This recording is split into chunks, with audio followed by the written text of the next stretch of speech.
Hi, everyone. Like she just said, I'm Joey Teitelbaum. I'm a Senior Vice President of Public Opinion Research at Global Strategy Group, where I'm really focused on messaging.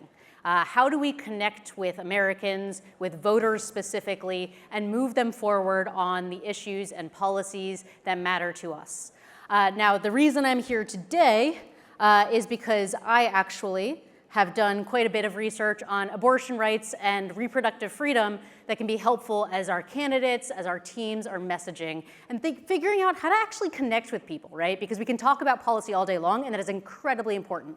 But if voters don't understand what you are trying to say, if they don't connect with it, it goes in one ear and out the other. They are complicated people with busy lives, and we need to make sure that we're reaching them.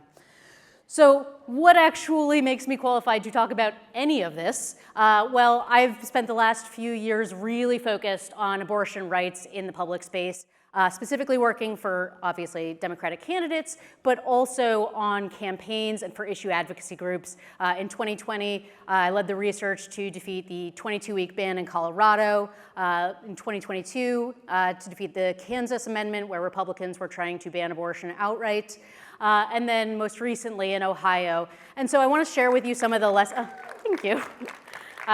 Certainly much more than me. But I want to share with you some of the lessons that we learned in those campaigns so that you can take them into your personal lives. Because the reality is, candidates, campaigns can talk about this all they want, but unless people are actually sharing their opinions, having these conversations on a day-to-day basis, things do not change. And that's why everyone in this room is so inspirational and important to this movement. Okay, so let's start with mindsets on abortion. Now, one of the first things that I think anybody should know about voters is they are complicated.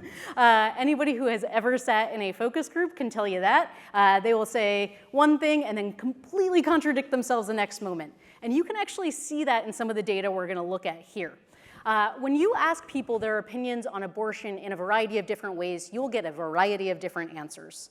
So let's start with pro-choice versus pro-life. I am sure that many of you have heard those terms, right? Sounds really common, easy to understand. Not so much. When you ask people which comes closest to your position, are you pro-choice or pro-life, you'll see 34% of people, and this is for a national poll, say that they are pro-life. Now, to me, and to so many people, that means that they don't want any abortion, right? They want to control bodies. They want to decide what you do in your personal health care, right? But if you ask it a slightly different way, if you ask, okay, which of the following comes closest to your position on the issue of abortion? Should abortion be legal in all cases? Should it be illegal in all cases? Or somewhere in between, you get very different answers. In fact, only 9% of registered voters nationwide actually support the position of banning abortion outright. That is just not a common position, and yet so many people describe themselves as pro-life, right? So we have a problem here in how we are messaging when we allow those words, that rhetoric, to actually dominate the conversation. We are losing people when we let them actually guide the narrative. And importantly, you'll see down here below, actually, that 77% of Americans who say that they are pro-life believe that abortion should be allowed in at least some circumstances. Now, long term, I want that number to go way up and to all circumstances, because what anybody wants to do with their body is their business and their business alone. However, this is the starting point. This is how we get people. We have to keep moving them on a trajectory toward acceptance. Now, the other challenge we realize with a lot of these measures is that people don't think that these bans are going to impact them. And I mean that very, very literally. This is from a state with a proactive amendment on the ballot in 2024. Right now, there is a ban. And when we asked, okay, if this amendment were to pass, if you were to get these rights, how would it impact you? 15% of people said it would have a major impact on their life. Only 40% said it would have some impact at all, right? If 1 in 4 people is having an abortion, that's certainly going to impact somebody in your life. Every person in this room probably knows somebody that has had an abortion, whether they realize it or not. And yet no one believes that it would actually impact someone that they know. Right? So we've got a challenge here, and you can see this in some of the qualitative research we've done as well. Somebody said, I'm really struggling with feeling like I would lose anything if abortion were banned for 2 reasons. First, I'm at an age where I can no longer have children, and second, If I were young enough to still have children, I wouldn't lose anything because I wouldn't get an abortion. Nobody knows what they would actually do until they are in that situation, but that is not how voters think right now. There is a deep, deep stigma attached to abortion even today, even with all of these assaults on our rights that we need to unpack and make sure that we're actually moving voters on. Now, one of those stigmas I think comes through really, really clearly in the quotes here, and I want to be clear that this is not just in red states. This is not just among conservative voters. This is Democrats, this is Republicans, this is young women, this is older men, it is everyone. Every person that I speak with has some sort of stigma in the same way that all of us are in some way sexist, racist, homophobic. We grow up in that society. You can see that when it comes to abortion as well. So here we're actually looking at some quotes from what I call base voters. These are people who are always going to vote with pro-choice candidates, and yet here's what they say. I would say that women should have the fundamental right to choose to have an abortion. I do believe that there needs to be a cutoff time, though, in terms of avoiding late-stage abortion, unless there's like a mitigating circumstance where the woman's physician deems an exception. This is somebody who's supposedly on our side here, and they're still carving out limitations, right? And so that's our starting point. It is not a pro-abortion country, and so we need to figure out how to actually meet people where they are and move them forward. We see this also in the language that people use. Here we actually asked, would you classify each of these situations as an abortion, ending a pregnancy, neither, or both? Now, those are the same thing in my mind, right? Both of them are, in essence, ending a pregnancy. It doesn't matter what your reason is. However, let's look at the first option and the last option here. A procedure to remove a fetus because the pregnant patient could not afford to raise the child or continue pregnancy. 41% of people consider that an abortion. Only 10% say that's ending a pregnancy. Let's go all the way to the bottom here, a miscarriage, so a medical reason to have an abortion. 10 weeks pregnant, 8% of people consider that an abortion. People do not understand what abortion is. They classify it in certain ways. They think of it as the loss of a fetus for choice. Right? They don't think about it as healthcare. They don't think about all of the different ways and reasons somebody might have an abortion. And that causes a lot of consternation and makes it difficult for us to actually reach them in a lot of the campaigns that we work on. Now let's talk about what does actually work when we get to these folks. So I want to first start by just establishing how effective these abortion amendments have been. Now, I am not a policy expert. I will leave that to the other folks on the stage. I work with those people. I love them to death. But what I am here to talk about is the election itself. So when we look at Michigan in 2022, Gretchen Whitmer won with 54.5% of the vote. That ballot amendment passed with 56.7%.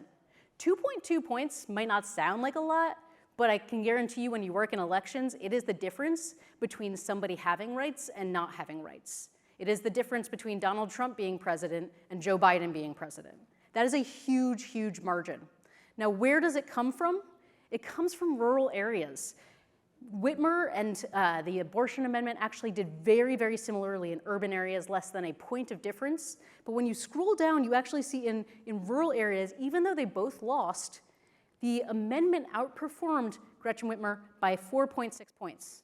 Now, this is not a dig at Gretchen Whitmer. She did an incredible job. That team ran an amazing campaign. But it does point to how much, if we actually speak on values and get voters to understand where we're coming from, what we're trying to do, rather than relying on D versus R, we can actually change policy and change lives. This is even more pronounced in Kentucky, where Charles Booker won 38% of the vote, because Kentucky is a tough place to win elections. And yet, we were still able to defeat the amendment with 52% of the vote, right? So we are able to actually win these things. Now the question becomes, how? So I want to start by talking about values, because that is it. Values, values, values. If we do not actually communicate on values, we do not win. Now, there's a lot of different ways to actually do that, and every single state is different. I don't want you to walk out of here being like, I've figured it out. I've solved every conversation for the foreseeable future, because it's just not how it works. However, we do see some themes across all of the states that we've been doing this work in, and I want to share some of those with you. To start, it's really like, I want to prove to you just how important this is, because when we talk about Roe versus Wade, we're all trying to sort of signal something, right? We're not necessarily talking about the precise policy, and in fact, I would personally advocate for going much further than Roe ever did. However, we're trying to say, okay, don't you want your rights back? Well, when we asked folks in Ohio, should we restore the rights we had under Roe v. Wade, only 47% said definitely yes. Okay, so that's not a ton of people, right? That's actually a losing measure. Certainly 18 additional percentage points of people said probably yes, which adds to it, gets us over the 50% mark, but it's not overwhelming. But let's move up the list here. Do you believe that Ohioans should have the right to have an abortion? We start to get a little bit better in that yes number. Now let's actually make this about a value. Should personal decisions like abortion be up to women rather than the government? This is about personal decisions now. It's not about a specific policy. It's not about a specific sort of group or anything like that. It is about personal decisions and whether government gets involved. Suddenly it jumps up to 56% saying definitely yes, and an additional 21% saying probably yes. And then at the top here we have, do you believe women should have the right to do what's best for them? 58% say definitely yes. That's, only 17% saying no on this. If we can get that many people to actually agree with us on abortion rates, we have fundamentally shifted this landscape, right? And this is not intended to advocate for not saying the word abortion. I want to be super clear about that. What it tells us, though, is that we need to lead with values. We need to actually connect with people before we start talking about the policies that people don't necessarily understand, don't integrate into their daily lives. We need to find places where we can agree and then move into what is that solution. Now, the core values that we've seen be really, really impactful in these ballot amendment races are twofold. One is prioritizing and respecting family decisions, that it is personal, that it is up to you and to your family to do what is best for them. This was especially important in Ohio, where frankly there is a lot of feeling that people are being judged. I don't know how many of you are from the Midwest. I can't imagine that many, but certainly, yeah, no, see, she got it. There is a lot of judgment and a lot of fear of judgment, and people wanted to know that they were not being judged. They wanted to feel like those decisions were private, that nobody else had to make a choice on it, that they knew what they were going to do. And we leaned on that really, really heavily in our advertising. We tried to put people in the mindset of wanting to make a decision that was good for their family, but not being able to. And that mindset really helped move people in the right direction. That's how we won in a state that Trump won with 53%, with actually 57% of the vote. Second value is a distaste for government overreach on personal issues. Government does not belong in our doctor's offices. It does not belong in our homes. That is the sentiment that people feel across America, and certainly it changes based on the issue you are talking about, right? In conservative areas, they might be talking about vaccines, right? But it is a value that we start with and that everyone can sort of understand, and from there, we start to talk about, okay, and that's what applies to abortion too, right? Do you think that government should be making its case for you? That it should be deciding for you? No. Very few people believe that, right? So it's leaning in on these values that has made these amendments so powerful, and that gets it out of the D versus R framework and makes them actually outperform so many pro-choice candidates. Now, the other piece is like candidates can do this too. This is actually showing you data from a Senate race in 2022 where we spent a lot of money actually making the case on abortion, hitting this guy for his anti-abortion views. And at the end of it, we asked people, okay, when it comes to this candidate's position on abortion, what actually concerned you more? Why did you end up voting the way you did? Was it that he wanted to give politicians like himself the power to make decisions about our bodies and lives? Or, in the purple, was it that he and other politicians in the Senate would further restrict actual access to abortion? Now, my concern is access, right? A right without access is not a right at all. However, for so many voters, it was not about access. whether that's because they don't believe that abortion will be banned or because they simply are more concerned about these values. But you can see here by a 2-to-1 margin, people were more concerned that he wanted to give himself the power to make those decisions. That is what actually moved them, right? That conversation on values and then going into abortion, not the actual policy itself.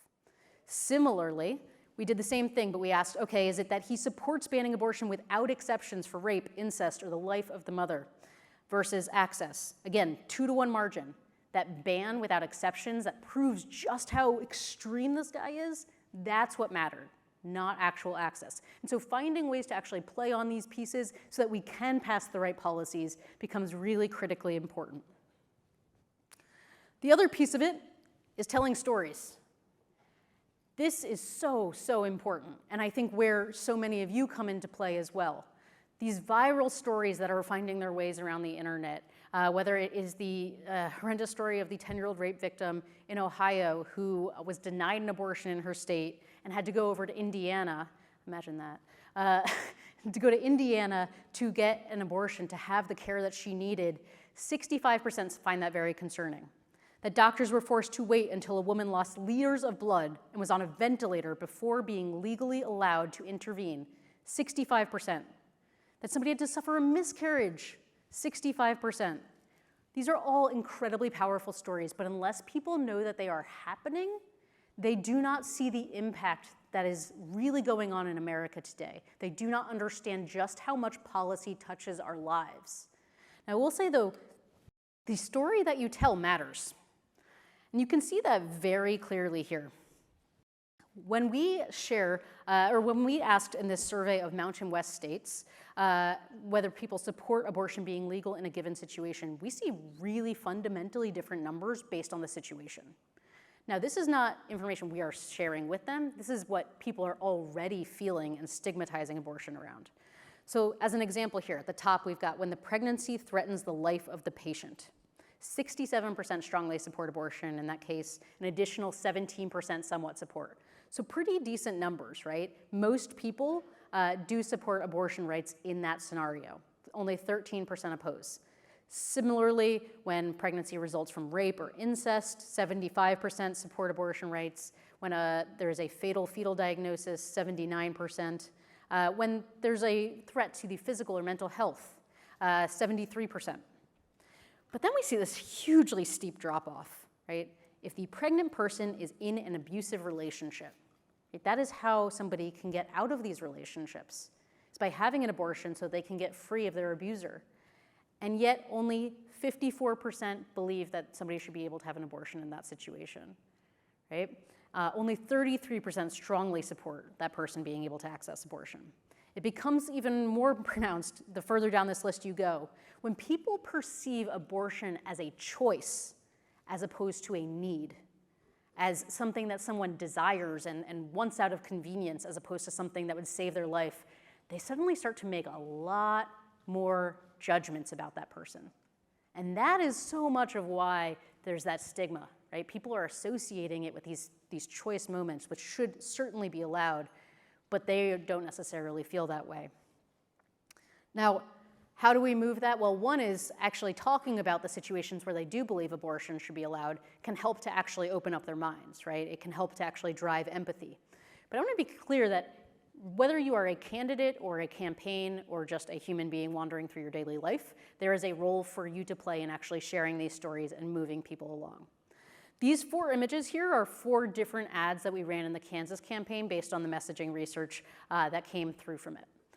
I don't want to actually show you the ads here, but I want to show you how different each speaker is because it just shows you like everyone has a role to play here. The first one was Kelsey Walker, a Kansas City mother. She actually needed an abortion because otherwise she was at risk of dying and she would have left behind 2 young boys. She went through a really awful experience and she was able to share that with people and move them so that actually after the campaign I did focus groups and one woman told me, I grew up Catholic and I never thought that abortion would be okay, not a single situation. I saw this woman's story and suddenly I started thinking about, well, what are the other situations I haven't thought about? How do I know what somebody else should be doing? These are the things that open up people's minds and help them to see the light. But it's not just somebody who has actually gone through this experience. We also had a grandmother up on television who had never dealt with an abortion. She didn't actually even know if she knew somebody who had. But she was able to say, I can't imagine if my 10-year-old granddaughter had been raped, or if she needed some care for some reason, I want to know that she has that choice. I don't care what else is going on, my granddaughter should have that opportunity to make that decision for herself. Similarly, doctors were really effective in delivering facts and showing how much they care for their patients, that there are so many stories that we can't predict. And even members of the clergy were really, really impactful in this race because people need permission, right? When they've grown up in a culture where abortion is stigmatized, where they don't feel like they are able to actually get the care that they need without being judged, somebody that you respect telling you, no, this is between you and God, can be all the difference. And in fact, we actually did some questions after the Kansas ballot amendment, where we asked people who heard from their religious leaders, and religious leaders were almost universally in Kansas in support of banning abortion in this case. So we asked, okay, who else did you hear from? What did they say? Among those who heard from both those religious leaders as well as family members who opposed the amendment, so who were in favor of abortion rights, those people actually voted no. When they had somebody in their life that they respected, they voted no. And that's why it's so important that we all share our stories and our opinions on this. The other side feels very comfortable telling people what to do, and that doesn't end at abortion and healthcare. It goes into how people vote as well. Unless we all share our personal stories and our personal feelings, we do not change that narrative. So what has actually worked? What hasn't? Well, just to quickly summarize here. And this doesn't mean this is the end of it. We are continuing to do research and hopefully moving this path forward, because winning amendments is only part of it. Culture change matters. But stories that center abortions of choice, as voters would call them, and those abortions alone tend to backlash. Right? We need to diversify what we are talking about. We need to make sure that we are opening up people's minds. Emphasizing communities who are most impacted actually tends to backlash as well, even within the communities that we are talking to. When I do focus groups of trans folks, of Black voters, they oftentimes react to messaging by saying, I actually don't want to be centered here. This isn't about me, right? And that's not, the only way that somebody can feel. Certainly there are other ways, but it is meaningful. Visuals that help reinforce unhelpful assumptions, statistics, partisan language, all of this actually has the tendency to backlash for us. But what has worked is relying on values first and foremost, demonstrating what it looks like to be empathetic, saying, I can't imagine how hard that would have been, right? Personalizing this conversation to their loved ones, invoking those real-world examples we talked about, where people actually were impacted by policy, and then using images that break these assumptions, that show people, actually that neighbor of yours who seems so good and upstanding to you, yeah, she had an abortion too. Because abortion is healthcare and it impacts everyone. And we need to show the folks that, and that is how we win in these campaigns. And with that, I believe I'm handing it over to the next person. Let's welcome to the stage Senior Advisor to the Governor of California on reproductive rights. I don't know if the one and only Kimberly Ellis is in the room at the moment. Oh, I do see her in the back. Can we all just clap for her and say, what an incredible job.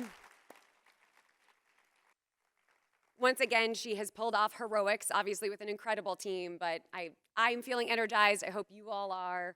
I've learned a lot, and I am so proud to be among this group of people. So thank you, Kimberly. I also want to thank Joey for reminding us how important it is, the stories that we tell, that's really that's how we connect with other people. It's how we share who we are. It's how we convey what matters. And so I hope you all take that personal charge back and are able to communicate your voice to others so that they know to engage more. But let me level set quickly. It'll be a little grim at first, and then we will get to the good stuff. We are now living in an America where medication abortion may be taken away from every person in this country because 7 doctors in Texas don't think anyone should have access to it. where doctors are forced to perform C-sections rather than abortions on women with life-threatening complications, where public schools may be required to show anti-abortion videos in science classes, where a grandmother, your grandmother, my grandmother, may be thrown in prison for helping a 12-year-old rape victim get abortion care in another state, or just for giving that child gas money to go there, where Arizona is returning to an abortion ban that is pre-statehood and would impact every single person in that state. As Maya Angelou famously said, when someone shows you who they are, believe them the first time. We can't afford more showings of who these people are. We've seen it, and it's devastating. Those opposed to reproductive freedom will not rest until access to abortion, to contraception, to IVF, to any form of reproductive health care, to all of our bodily autonomy is eliminated everywhere. It's demeaning, it's humiliating, it's infuriating to see the attacks on our bodies and on our friends. That the fact that our lives do not matter to these politicians and extremists, that democracy doesn't matter, that fundamental freedoms don't matter.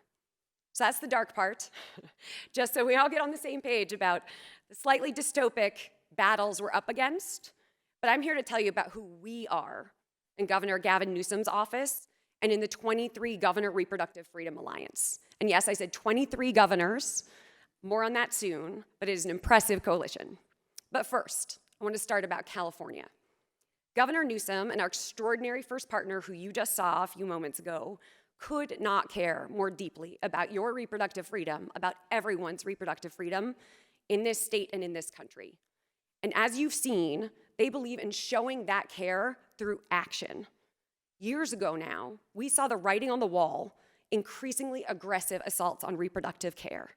From before Dobbs came down, from before Roe was stripped away from us, California has been innovating and pushing boundaries to support anyone from anywhere who enters the state of California in need of reproductive health care. Let me say that again.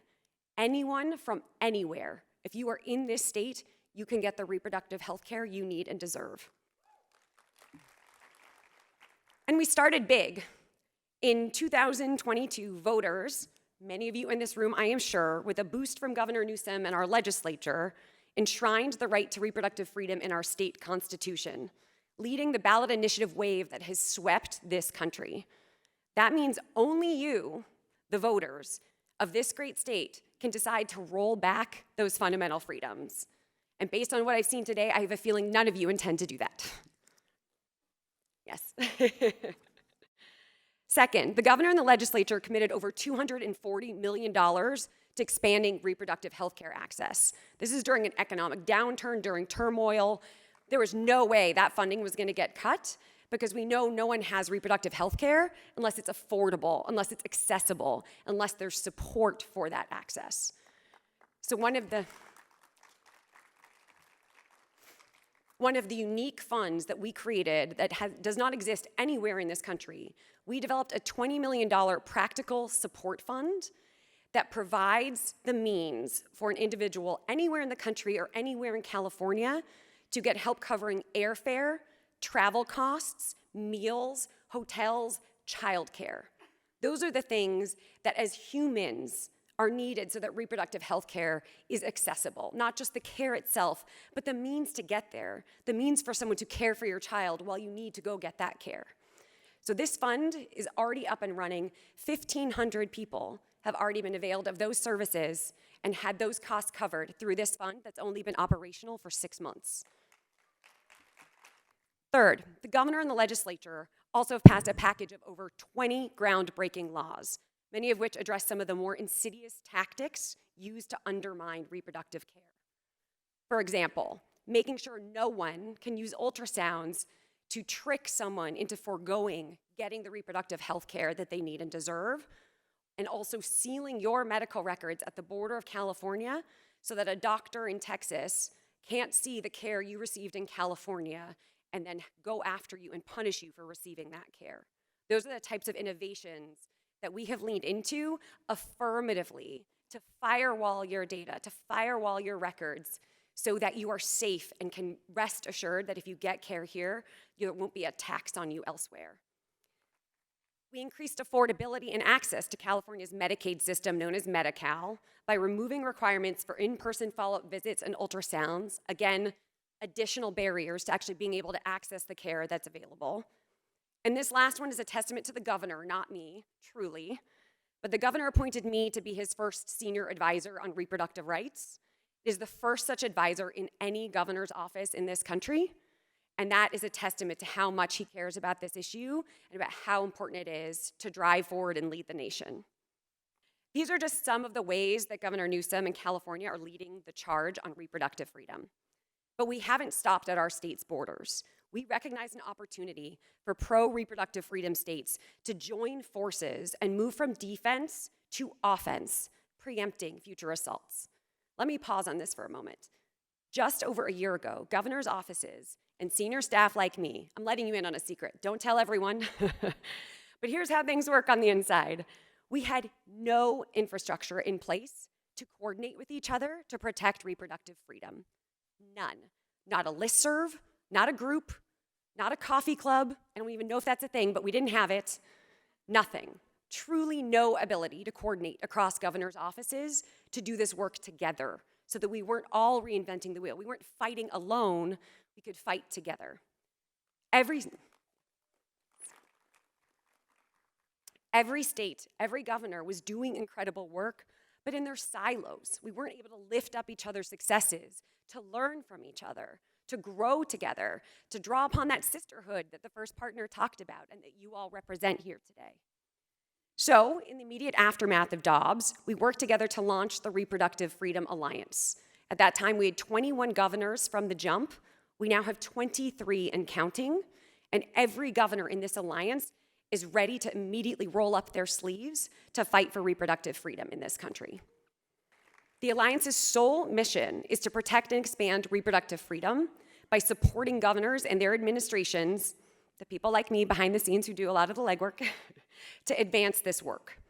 In our 1 year of existence, the Alliance has helped to protect abortion access for millions of people, strengthen data privacy and protections for patients and providers, and keep contraception accessible and affordable.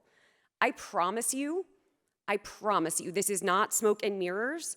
I understand a natural skepticism about, policy wonks and what happens in capitals and do they really deliver. I promise you, this is real, it is concrete, it is deliverable progress that provides critical care to people across the country. Let me offer a few examples, lest there still be some skeptics among the audience, which I would understand. First, multiple Alliance members, including California, Massachusetts, Maryland, New York, Washington, others, moved swiftly to protect access to abortion medication because of litigation threatening access to those drugs by stockpiling the medication together. The idea being, if the Supreme Court wants to take away those drugs from you, we have a backup plan. We have them here in our states so that anyone who needs the care knows that they can receive it. Alliance states, including California, Washington, and others, preemptively amended our laws to ensure that healthcare insurance will cover O-pill, which is the first ever FDA-approved over-the-counter contraceptive. This is a critical development that enables young people who maybe can't use their parents' insurance to get contraceptive care, or maybe can't get a prescription to get the contraceptive care they need over the counter at a pharmacy. Alliance governors not only advanced protective actions, but they blocked harmful ones too, or at least they did everything they could to block them. North Carolina, for example, Governor Roy Cooper, a huge advocate and member of our alliance, vetoed an abortion ban in his state, only to be overridden by the legislature by one vote, by one Democrat who flipped to the other side at the last minute to enact abortion ban. But the governor left everything on the field, fighting for reproductive freedom with all his might, with the full backing of 22 other governors, and the fight is not over in that state. Michigan Governor Gretchen Whitmer also repealed a near-century-old ban in Michigan, revolutionizing access in that state. The Alliance also filed a first ever amicus brief before the Supreme Court. That's a friend of the brief court, where we're able to say to the Supreme Court, here are our views as governors about the harm that this case would do to our people, that we are the ones that need to protect the health and well-being of our people, and the attempts by these 7 doctors in Texas to take that away from us should not be allowed to go forward. And we've jumped in to support one another when there have been setbacks. A couple weeks ago, California and New Mexico announced that we do even more as destination states for Arizona women who will now be forced to seek care out of state due to Arizona Supreme Court's cruel imposition of an 1864 abortion ban. That's right, 1864, pre-statehood during the Civil War. That is the law that is now going to go into effect in Arizona. North Carolina has done the same for Florida, which is now facing a ban as well, and will be the holdout state for access. We've done a lot. We're doing a lot. We are raising funds to ensure that the Alliance is a self-sustaining organization that will endure beyond any one governor, any one staffer, to support all governors in this fight in the years ahead. In the coming weeks, we'll be announcing a new executive director to run this work, and we will work closely with our offices to build bigger, faster, better. But there's so much more to tackle. Contraceptive access, protecting fertility treatment, maternal health and mortality. Let's be clear, all of that is on the line right now, all of it. And we have to be very honest with each other about the stakes and the fight that we're in now to protect these rights. We can't do this alone, though. We know we need partners. Your ideas, your networks, your resources. Our philanthropic partners made it possible for us to build this novel alliance and achieve so many successes in such a short period of time. In the months ahead, we'll be working hard to grow these resources, because the truth is, until we can turn the tide and beat back the extremism, the base cruelty driving the anti-abortion movement, governors are the front line in protecting and expanding the freedoms we deserve and are owed under the Constitution. In conclusion, I'll leave you with a question. You may recall that the first Women's Rights Convention ever held in the United States occurred back in 1848. Bear with me, this will be relevant. 300 people gathered in a church for 2 days, and on the first day, only women were allowed to attend. Sounds kind of nice. That meeting, of course, became known as Seneca Falls, the Seneca Falls Convention, which launched the women's suffrage movement that eventually secured women the right to vote. Think about that. It started with fewer than 300 women gathered in a room working together. There are almost 3 times that number of people here today. If we lock arms on reproductive freedom, just as the Alliance of Governors is doing, what do you think we can achieve together? I am excited to work with you to find out.